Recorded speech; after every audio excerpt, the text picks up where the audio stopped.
There's a number that you carry around with you that nobody else can see. No, it's not your age and it's not your weight, it's your debt. Maybe you've done the math. The student loans, the credit cards, the car loan, the buy now, pay later, maybe all of it's gotten away from you. And every time you think about it, your stomach tightens. You feel behind, you feel ashamed. Everyone else figure out something that you don't know yet. I am Gwyneth, and this is The Encounter. Today we're going to talk about debt. Not the shameful version, the hopeful version. The one where you realize you're not broken, you just don't know yet, and there's a way forward.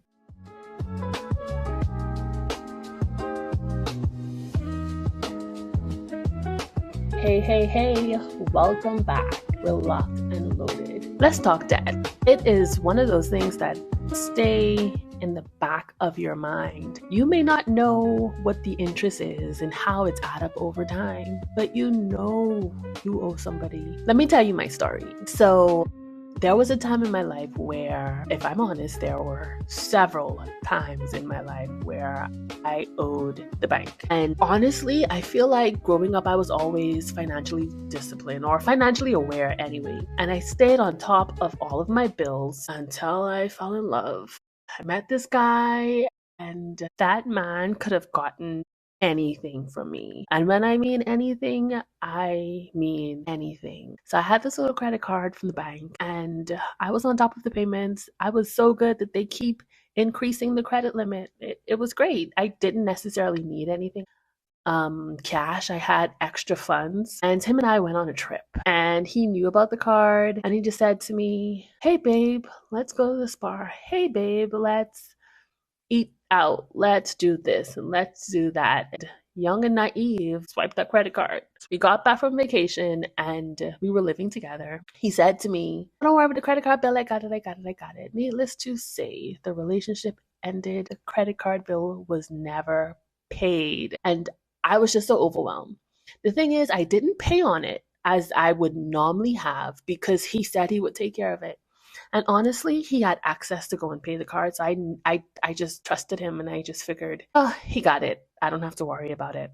But let me tell you, when that bank start calling me and telling me that they about to send a man because I owe them money and I need to come in. And I'm just like, me? What I owe y'all?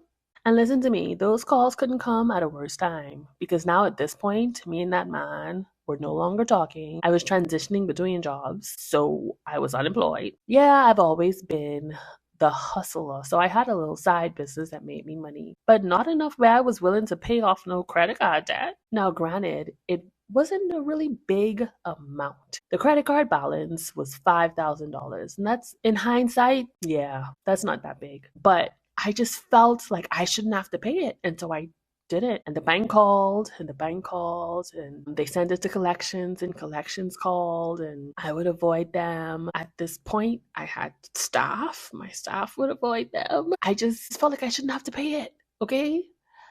Oh, this was it was a weird time because I also felt a shame behind not paying it. And then I kind of convinced myself that everybody has bills that they don't pay and everybody owes somebody. So technically, I'm just amongst good company, I guess. Until I got summons for court. And honestly, I just kind of accepted that this is my life now. I'm going to owe, they're going to call. And if you've ever felt this way, you're definitely not alone. You're not in bad company. We've all been there. We've all felt broken. If you're still alive and you're still well, you're not broken. You're not broke either. You just don't know how to strategize yet. The truth is, debt doesn't mean that you're bad with money. It often means that you're human, you're surviving, and you didn't have a roadmap. Or in my case, you were stupidly in love. Listen, debt is a tool. It's not a sin. Everybody borrows money. And borrowing money isn't inherently bad. It's how you use it and what it costs. That's what really matters.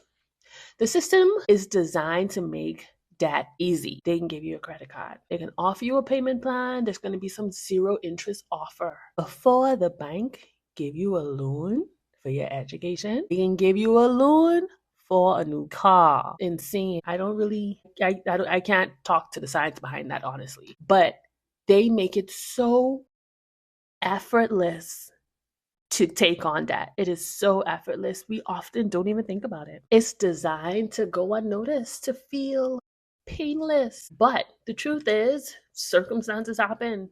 That's not your character. Life be lifing sometimes. Medical debt, job loss, family emergency, unemployment.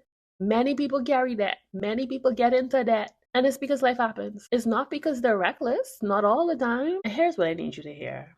Your debt doesn't define you. It's not a character trait, nor is it a character flaw. It's not even a part of your character. You're not a bad person because you have a balance that you owe somebody. You ain't lazy or undisciplined. You are somebody who's in a system that makes borrowing easy and saving hard. You did what you had to do to get by, and now you're here trying to figure it out and move forward. That right there, that really takes courage.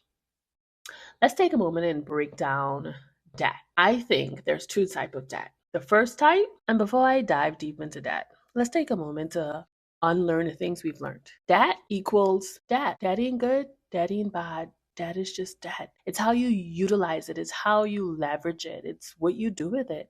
It just is what it is.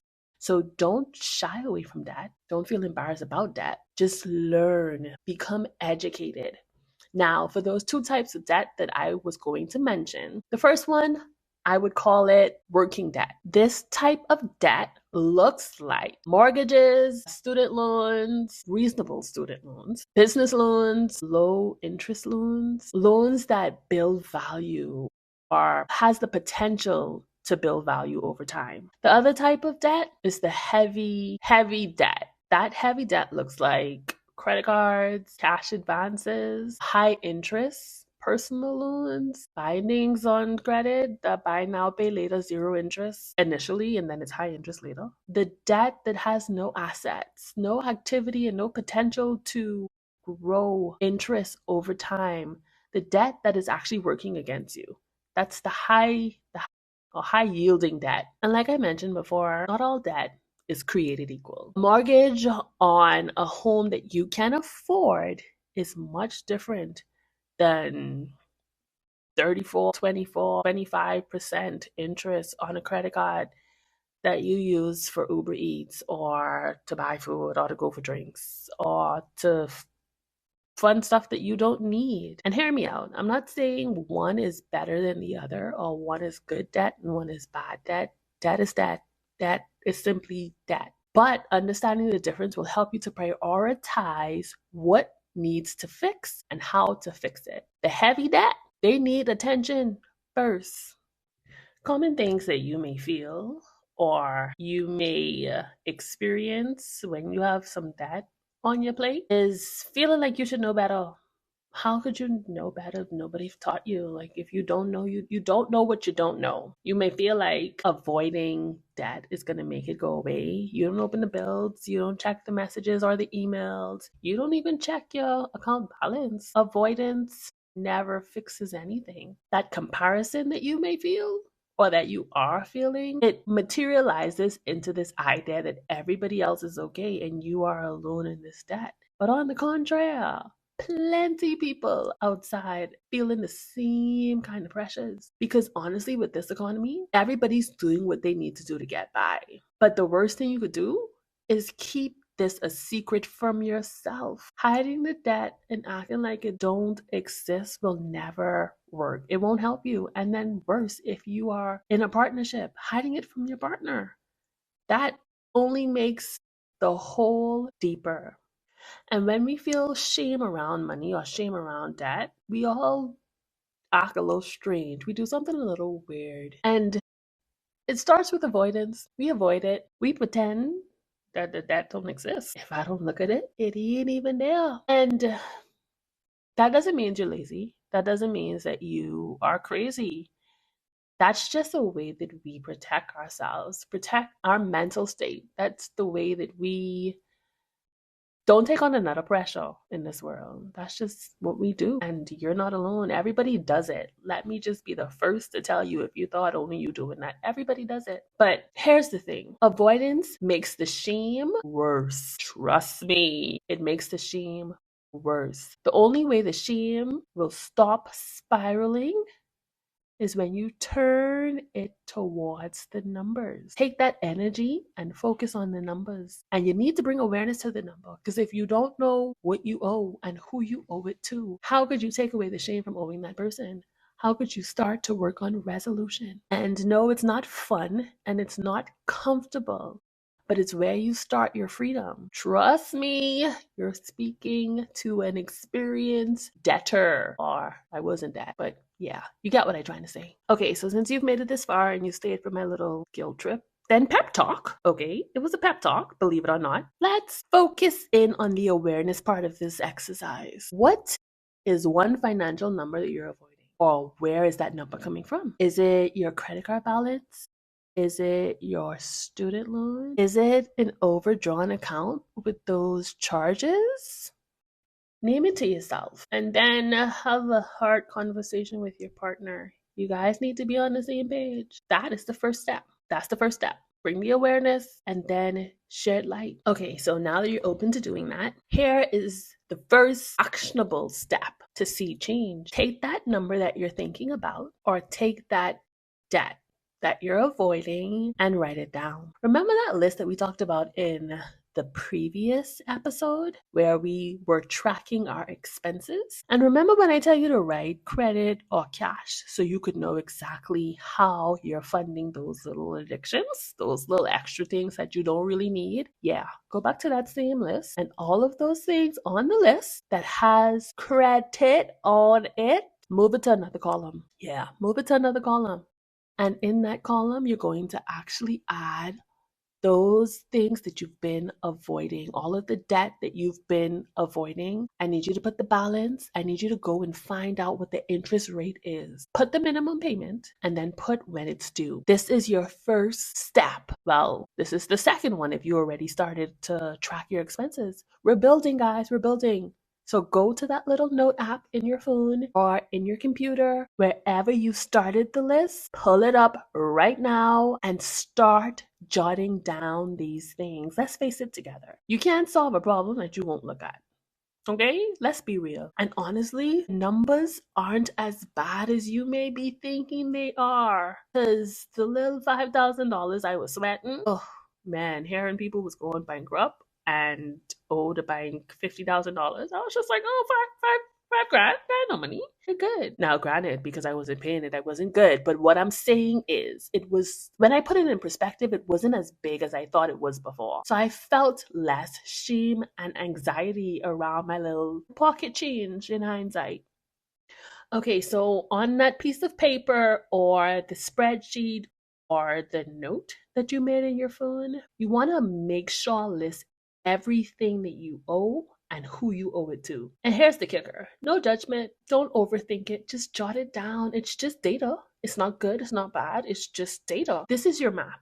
This is where you see your starting point is. And this is the way that you navigate. Because how could you navigate this uncharted territory without a map? We're building here. We're building our map to financial freedom. Okay, the second step is to stop the bleeding. Stop adding new debt while you're trying to pay off the old debt. Stop that, all right? Like, I understand that you you want things, but if you implemented what I suggested in the previous episode about fun money and needs and wants and stuff, and you set your management blueprint up according to what you want to be successful in, then you don't have an issue here, okay? And instead of calling it a budget, I just made that up. We're going to call it the wealth blueprint. Clock it. Okay, so if you can't just say no, you could indeed delete your credit card information from that website. The one you're always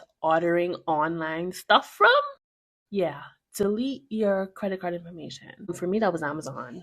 Yeah, delete your credit card information from there, okay? Also, switch to using cash for small purchases. All of those little miscellaneous stuff that you was buying and putting on your credit card. If you don't have cash for it, then don't purchase it. In the most extreme cases, honestly, if you know yourself and you know that you can say no to the things that you do not need, take your credit card out of your wallet right now. Carry the phone with you, go in the wallet, take the credit card out and leave it home. Because guess what? If at home, you ain't gonna use it. Take it out your wallet one time. If you have it in your Apple Pay, delete it. Delete it. You have to do some little extreme things if you know that you are not going to exercise the discipline to say no to yourself. I'm trying to help you here. And guess what? It's going to suck. It's going to feel like crap. You're going to feel like, oh, well, I'm an adult. I can buy what I want. I'm the boss of my own life. And you are. But I'm here to help you.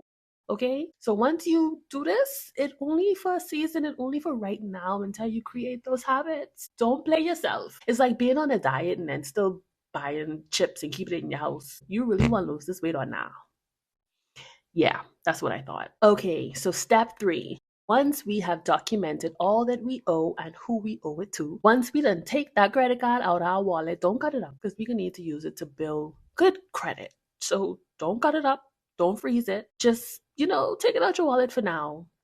The next thing we're going to do is decide what payment method we're going to use to get the debt to decrease. Remember when I told you to find out what the interest amount was? That's going to play a part in this step. You need to know what the interest is and what is the balance. Now, there's 2 ways you can choose how to pay this debt off, and I'll give you both, and then you pick what works for you. The first one is the snowball payment method. That's where you take the smallest balance first, and then you pay that regardless of the interest. Then once you've paid that off, you're going to move to the next debt that is on your list. Paying it this way is going to create a rolling momentum for your payments, and it's going to help you to build quick motivation because of the small wins. Make sense? So think about it as a snowball going down a mountain. It starts off small, it gets big, and it helps you to see what's happening with your finances, and it really feels good. And so it builds the motivation because of the momentum. The second alternative is the debt avalanche payment method. And this is where you pay the highest interest first, and then you would pay the next debt on the list. Similar concept, different approach. You're paying more in the beginning for a larger savings in the end. But personally, if you don't have a lot of money to work with, this can seem overwhelming, as well as you could also feel like you're not getting anywhere. So I love the snowball method over the avalanche payment. The snowball gives you a psychological win, and the avalanche saves you math money. So it saves you money on a technicality. Neither's wrong. I just prefer the snowball method. But you pick which one you think is going to work for you. Pick one that you could actually stick to. Okay, now step 4, increasing your margins. This is going to be the last step in this little 4-step get your life together program. You want to increase your margins. That could look like selling something on things for sale. That could look like taking every extra $5 you have, or whatever extra monies that you're getting from, if somebody give you money, take that. And you're going to intentionally use this to pay off your debt. If you have some kind of craft that you do, sell something, open up a lemonade stand, sell cup and baggie, I don't know, do something extra. Or all of those things that you was ordering, all them clothes that's still in your closet, yeah, put them on things for sale, post them on WhatsApp, sell them, get rid of them. You ain't trying to kill nobody. You're just trying to make a little something off the things that you're not using. So yeah, jump on that right away. Also, all of those subscriptions that you are paying for that you are not using and you're too lazy to cancel, go in your subscription thing right now and cancel that, because you really ain't using it. All of those things that attach to your Apple Pay, cancel them. You don't know why you're paying for them. And yes, you saved by purchasing an entire year of a subscription that you don't use anymore, but you didn't need it. Just cancel it. Thanks. Well, future you is going to thank you. Trust me, friend. I know things. I know at this point you feel pressured. You feel like I all in your business, and I get it. That's why you're listening to my podcast, because you want me there. You want me deep in that business. I'm not doing this so you could feel bad, and I'm not doing this so you feel like you're never going to enjoy your life again. This is a temporary season of intensity.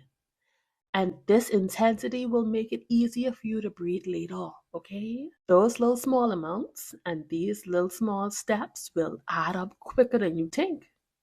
Okay, and this is the true cherry on top. Proverbs 22, verse 7 says that the borrower is slave to the lender. This isn't a curse, it's a description. Hear me out. Debt limits your options. Getting out of debt is about freedom, having more options, and it's not about perfection. Because the only person who perfect was Jesus, okay? We could only try our best. And the Bible doesn't say that debt is a sin. It warns us about co-signing on foolishness and not paying what we owe to people. Read Psalms 37 and 1. And that love of mammon, money, the God of money, yeah, that's what is keep you in debt. But having debt, that's a circumstance. That's not a sin. The Bible is honest about money. It doesn't pretend that debt doesn't exist. It just tells us that freedom is better. And here's the good news. You don't have to earn God's approval by getting out of debt. He's not sitting with a clipboard waiting for you to pay your debt off and figure that out. He's really not. He's with us in our mess. He's with us when we owe people. He is right at our side. He's one whisper away. And he keeps telling us to keep going. We can figure it out. He's given us the tools to do so. It's in the word. One step at a time. You got this. Trust me. We can get it together. And since we're friends now, and nobody's told you about that, let me tell you a couple little secrets. It's slow, really, really slow. You'll make payments and your balances will barely move in the beginning, but stick with it. You're gonna feel like you're doing everything right and nothing's changing. That's normal. It's a boring middle, but every payment is a brick in the new foundation of freedom that you're building. And one day sooner than you think, if you keep making those payments in your foundation brick by brick, you can see something change. Trust me, you can feel like you could buy whatever you want to buy. You're gonna have peace, and you didn't have to pay for it. You just have to create the discipline. Although in the beginning it feels like you're paying with your life, you're paying with every single cent that you get. But that's just the foundational part of it. It's going to pay off. And when you see it start paying off, celebrate the small wins. Find an accountability friend or a community like this one. This is going to help you to remember why you're doing this and why you started. It's not to be rich, it's to be free. Debt is heavy, but it's not forever. Today we talked about facing that number, stopping the bleeding, and choosing a method that works for you. And we also covered increasing your margins. You don't have to be perfect. You don't even have to be good at this. You just have to be consistent. And in order to be consistent, you just need to start. Start and keep it going. You can do this. You're listening because you want change. So this week, you're going to continue adding to your expense tracker. You're also going to now incorporate and build on that debt column, okay? All of the things that you owe on credit, all of the loans, all of the payments, all of it. I want you to log all of it. Just write it down. Just look at it. You've already done the hardest part. Bringing awareness. Now you know exactly where you are. And that right there speaks volumes. By listening to this episode, you locked in. Officially, friend, I'm rooting for you. If you started your expense tracker and you moved over to the debt column, let me know. I want to see who's actually locked in. DM me, WhatsApp me, send me an Insta message. I'm rooting for you, honestly. And in the next episode, we're going to switch it up. We're going to talk about something more hopeful. Savings. Yes, we're going to talk about savings. How you actually build your savings, how you build that emergency fund when you feel like you don't really know what else to do and you ain't really got nothing else left. How to strategically move some things around, okay? If this episode gives you a little bit of hope, and you feel like you can do it now and you got some type of encouragement, share this with somebody who needs to hear it. because you're not alone and neither are they. Follow me, follow the show, do all of the things, okay? Let's stick this out. I mean, after all, we're practically best friends now. But remember, for real, remember this. You're not your debt. You are someone worth freeing. Small steps, faithfully taken, will produce transformational results. Until next time, link up. Later.